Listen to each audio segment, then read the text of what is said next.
వీళ్ళు దేశానికి ఆదర్శవంతమైనటువంటి కులగణన చేస్తున్నాం ఈడ అని చెప్పి ఈడ డాంబికాలు కొట్టిండు ముఖ్యమంత్రి రేవంత్ రెడ్డి. మరి ఈ రెండు రాష్ట్రాల్లో జరిగినటువంటి ఇక్కడనేమో తెలంగాణ కులగణన లెక్కలు అవకతవకలు, అక్కడనేమో చేసిన లెక్కలు బయట పెట్టే పరిస్థితి లేదు. ఇక్కడనేమో అప్పర్ క్యాస్ట్ ముఖ్యమంత్రి, అక్కడనేమో బీసీ ముఖ్యమంత్రి ఉండి బీసీ ముఖ్యమంత్రిని బెదిరింపులకు గురి చేస్తా ఉండి డీకే శివకుమార్. ఎప్పుడైతే కులగణన నివేదిక బయట పెట్టబోతా ఉన్నామనేటువంటి మాట సిద్ధరామయ్య గారు చెప్పారు, వెంటనే డీకే శివకుమార్ గారు బీజేపీతో టచ్లోకి పోయిండు, ప్రభుత్వాన్ని కూలగొడుతురు అనేటువంటి చర్చకు తీసుకొచ్చినాడికి. అంటే వాళ్ళకి ఎంత కుట్ర చూడరే, ఇన్ని రకాలైనటువంటి కుట్రలు ఉంటాయి. బీసీ ముఖ్యమంత్రి ఉన్నా వాళ్ళు డామినేట్ చేసి బెదిరిస్తారు నీ ముఖ్యమంత్రి పదవి పోతుందని.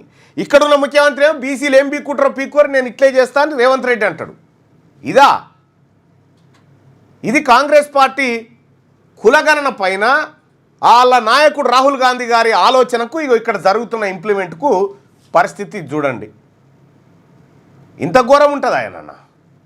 మీరు మా లెక్కలు ఎట్లాగో చెప్తలేరు, అందుకే మీ లెక్కలు చెప్దామనే మీ లెక్కలు ఎంటబడ్డం. అత్యంత దుర్మార్గంగా ఈ వ్యవహారం చేస్తూ ఉన్నారు.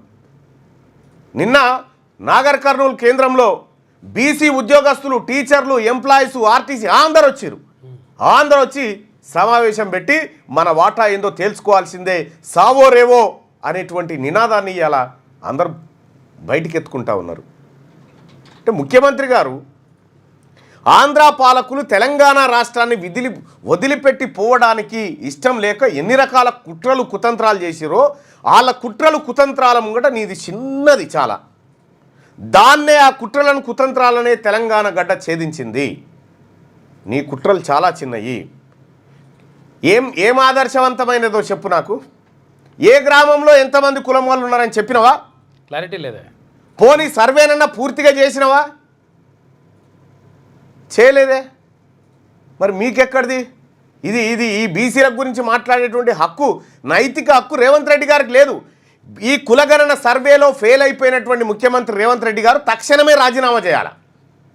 ఈ మెజారిటీ ప్రజల ఆకాంక్షను విరుద్ధంగా వ్యవహరించినటువంటి ముఖ్యమంత్రి రేవంత్ రెడ్డి గారు తక్షణమే రాజీనామా చేస్తే మంచిది. ఇక జాలు, నీ పరిపాలన జాలు అనేటువంటి పరిస్థితికి వచ్చింది.